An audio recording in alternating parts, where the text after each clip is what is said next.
কোটি লোক হই, যদি 20 টাকা করে ভরি আর একদিন সবাই কথা বললাম না, কত হাজার কোটি টাকা এই কোম্পানি নিয়ে যাচ্ছে, সিস্টেমের মাধ্যমে নিয়ে যাচ্ছে। এই জিনিসগুলো কি স্যার পয়সা যায়?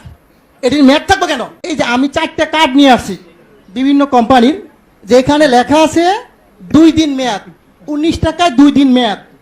এটা হচ্ছে বাংলা লিঙ্ক। এখন আছে 19 টাকায় আপনার 24 ঘন্টা মেয়াদ রবি, আর এয়ারটেল আছে 19 টাকায় 31 দিন 3 দিন মেয়াদ, আর গ্রামীণে 2 দিন মেয়াদ। আমার প্রশ্ন হচ্ছে এই জিনিসগুলো কি স্যার পয়সা যায়? এটির মেয়াদ থাকবে কেন?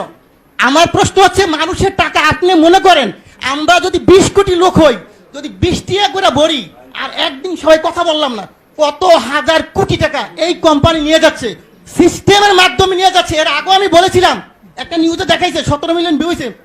ওদিন থেকে উচিত ছিল এই সিস্টেমটাকে বাংলাদেশে বন্ধ করে দেওয়া। আমি বারবার বলেছি গরিব মানুষ ভিক্ষা করে, সে 20 টাকা ভরে। আপনি হয়তো জানেন না, আজকে বললাম সে তার মা মারা গেছে, বাপ মারা গেছে, সে কথা বললো না, তার মানে আমার টাকা চলে যাবে? হয় কেন? এই গ্রামীণ ফোন কোম্পানি বা অন্য কোনো কোম্পানি এরা কারা? এরা আপনাদেরকে না জানে হাজার হাজার কোটি টাকা সিস্টেমের মাধ্যমে নিয়ে যাবে। এটা কিন্তু স্যার সহ্য করার মতো না।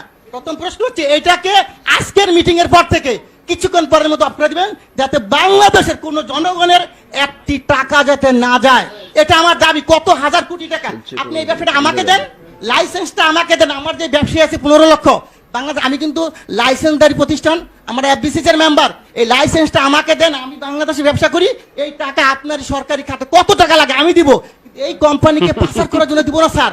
এই জনগণের টাকা পাচার করে তারা নিয়ে দেবে, এটা আমি দিতে রাজি না। কিন্তু আমাকে মেরে ফেলেন, কোনো আপত্তি নেই। সো এই টাকা পাচার কোনো সিস্টেম নাই স্যার। আরেকটা জিনিস আপনাকে বলবো স্যার, আপনি যেটা আজকে পেয়েছে আমি ভাগ্যবান যে আপনি শুনবেন। আমরা যখন এই ব্যবসা শুরু করি 27 টাকা কমিশন ছিল, 27 টাকা। স্যার সরকারি কর্মকর্তা যিনি 2000 টাকা বেতন পেয়েছো, তার বেতন এখন 20,000 টাকা। কিন্তু এখন কত স্যার? আমাদের কিন্তু সেই 27 টাকাই রাখছেন। আমাদের কি কমিশন বাড়বে না স্যার? আমার প্রশ্ন হচ্ছে আপনারা অবশ্যই একটু কমিশনের ব্যাপার ব্যবস্থা করেন, যে এদের একটু ব্যবসা করে তারা। আমরা সবাই শিক্ষিত ছেলে স্যার, এখানে প্রায় 15 লক্ষ ব্যবসা করি।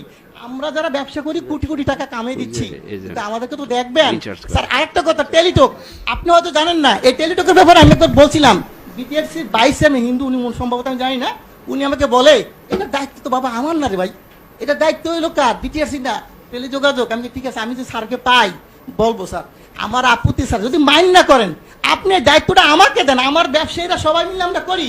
বাংলাদেশে টেলিটককে কেমনে উড়াইতে হবে আপনি আমাকে সাপোর্ট দেন। আমি বলবো কোন দোকানদার আমাদের দোকান থেকে টেলিটকের সিম কেনার পরও রিচার্জ পাবে, তা হবে।